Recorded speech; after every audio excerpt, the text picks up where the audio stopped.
So here we are. I'm guiding you through a full week of workouts. We're starting day 1 with back. We're going to do glutes, light shoulders. Starting off with a pull down. After this, what we did was we moved on to a machine seated row. I was actually really super sore from this workout. Really used the machine in a great way here at Crunch Fitness. From there, we moved to cable machine row using a grip medium handlebar. Really squeezing, trying to get those ROMs engaged as well as a little bit of the lats. From here, we moved on to the close grip pull down. I love close grip pull down. It's probably my favorite back exercise. Really just trying to keep tension and feeling that stretch at the top part of the movement.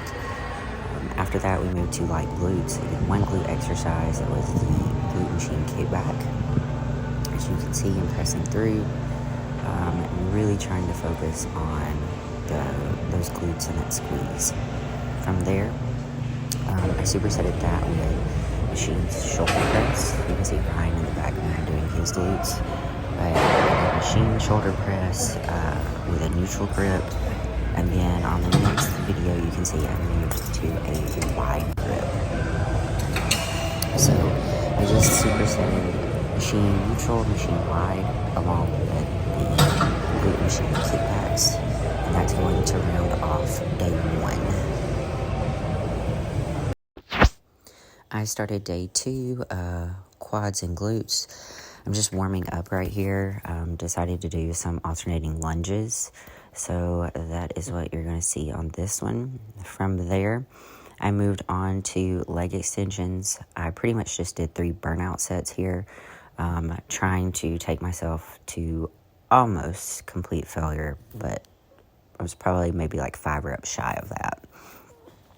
From there, I moved to one of my favorite exercises. That's the Powertec squat. On this Powertec squat, I really love the angle of the pad. I can really get down nice and low and feel that stretch in my legs and glutes. Let's see here. After that, we moved on. So we've got vertical leg press next. All I did on this was I varied my feet with each set. So I started with my feet out a little bit wider, then I moved them just a little bit closer, and then a little bit more narrow in. You'll notice on a vertical leg press, you can't go down as far as you can on a wide leg press. So my suggestion is just go as far as you can go and then press up from there. So that's that. You'll see me move my feet in again here. And yeah, that's a vertical leg press for you.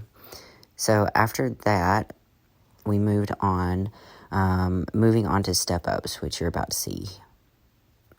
So I used 2 steps here because I wanted a little bit higher. Probably just could have used a bench, but I feel a little bit unsteady on a bench.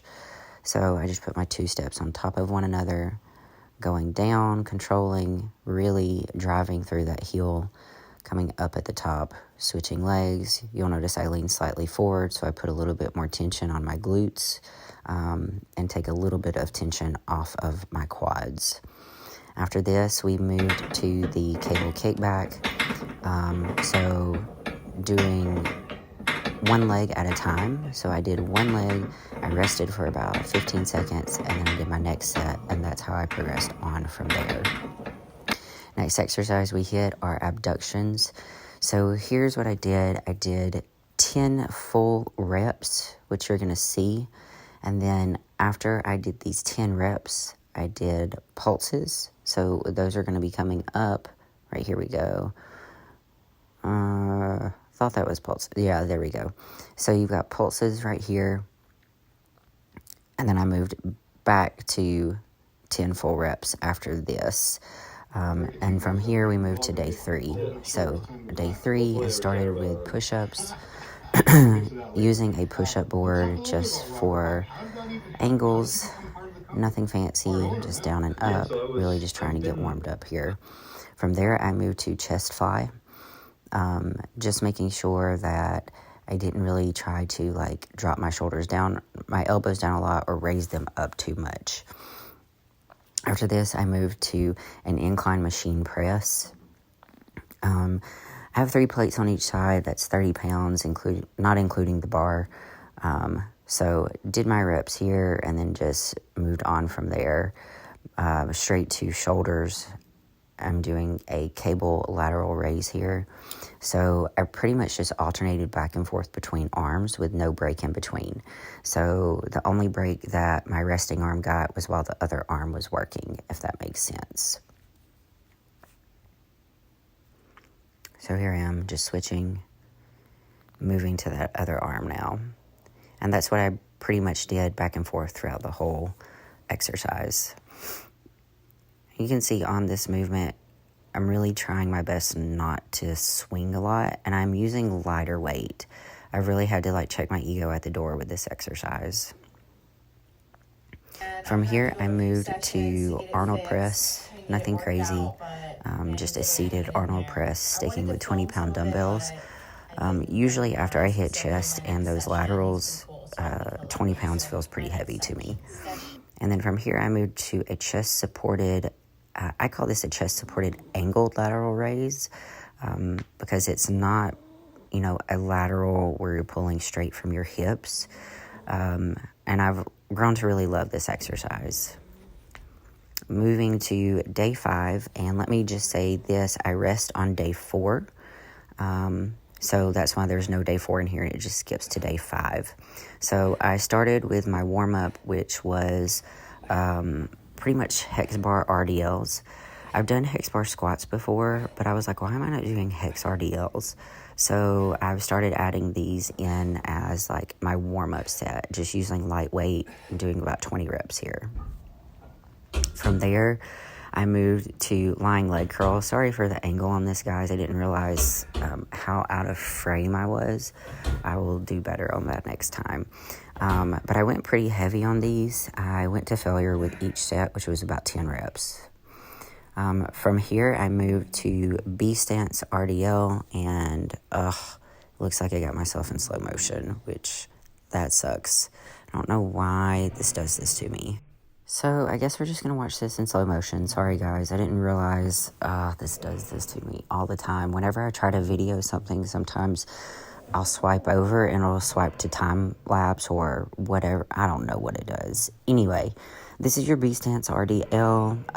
I pretty much did these the way I did the cable laterals. So I just switched from one leg to the next, pretty much moving with no break in between.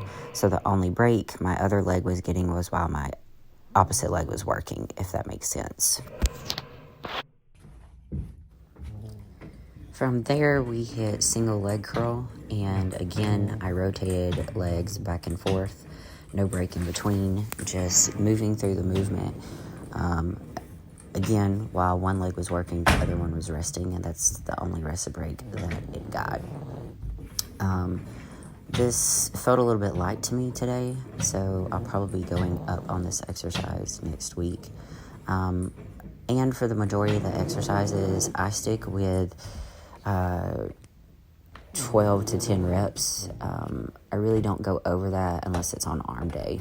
All right, so moving to Bulgarian split squats.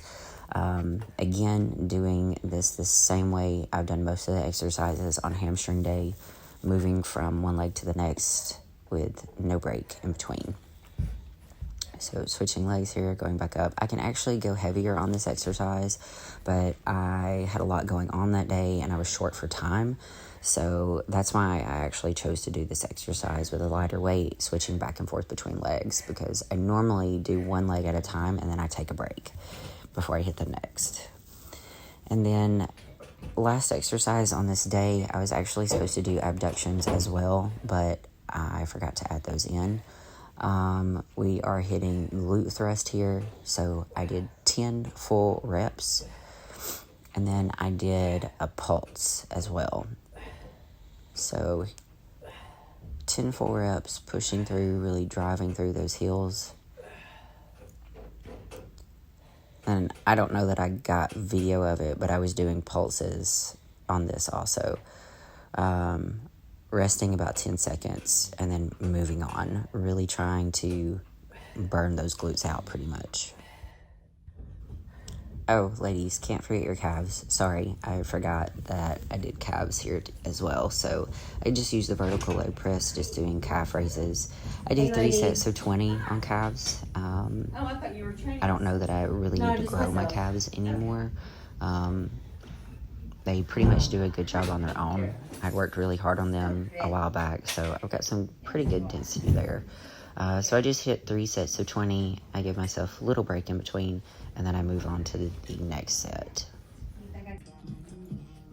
Okay, guys, the only reason I am doing this abduction machine is because I was supposed to do it on day 5 for hamstrings and glutes, and I forgot to do it, so I was just like, screw it. I'm going to start off with it on this day. So I just did abductions, straight sets here. I did 3 sets of 20 on this, and this is just a makeup movement because I was supposed to do it the day prior. And I really don't see anything wrong with doing makeup movements as long as it's not like 3 or 4 movements that you're doing. It was just 1, so I just did it and moved on. From here, I moved to alternating dumbbell rows, using the bench for a chest support. I prefer to do chest supported rows rather than single arm rows where you're just kind of bent over.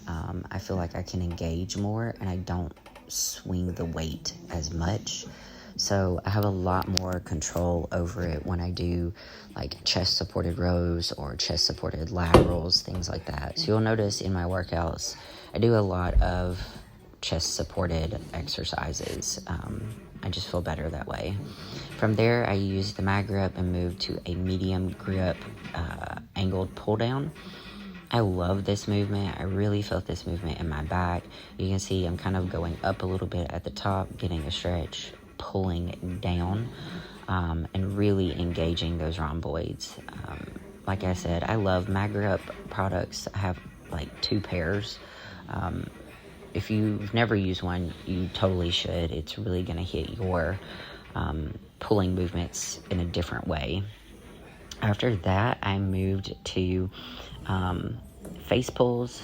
I do it the old school way, mainly because I do want to hit a little bit of back as well as my rear delts. But you can see I'm twisting my hands up at the top. So the new way of doing it is where you're holding the rope in the opposite direction and you're more so pulling back. I still feel like I get the same effect when I do it this way. This is just preference, in all honesty. I don't really feel like one way is more superior than the other. I feel it more this way, so I do it this way. From there, I moved to shoulders. So we're doing machine shoulder press. I am sitting on a decline facing the machine, so I can actually hit a little bit more of my laterals and rear delts and not so much of my front delts when doing this, so that's why I'm sitting the way that I'm sitting. From there, we move to a little pose down. Just kidding. I'm so white, you can't even tell any definition in this. But anyway, I moved to high cable crossover. I used to do this all the time, and I'd honestly totally forgotten about this movement. So I added it back in, and I really love it. I really feel my rear delts in it. Yeah, thank God I decided to invest in more equipment this year. So what am I doing here? Oh, yeah, I'm actually taking the weight down. I was going way too heavy, so for my next movements, I went a lot lighter. So for this exercise, this is called lateral raise, run the racks. So I start with 10 pounds. I do 10 reps. So let's see. Keep going. And then I move to 12 pounds. And I do 10 reps. So here we go.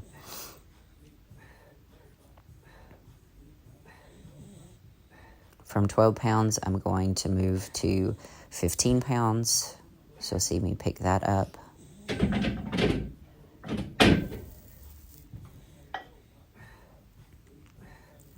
Heavier and heavier, no break in between. And you only do 2 sets. So you do 1 set where you're pyramiding up, so 10, 12, 15, 20. You take a 10-second break, and then you pyramid down 20, 15, 12, and 10, and then boom, you are done with that exercise. So this is the 20 pounds, and I didn't get where I pyramided down, but you kind of get the gist of everything. You pyramid up in weight, and then you're going to pyramid down in weight. So next exercise, we move to bis and tris. So I'm just hitting your standard barbell curl here.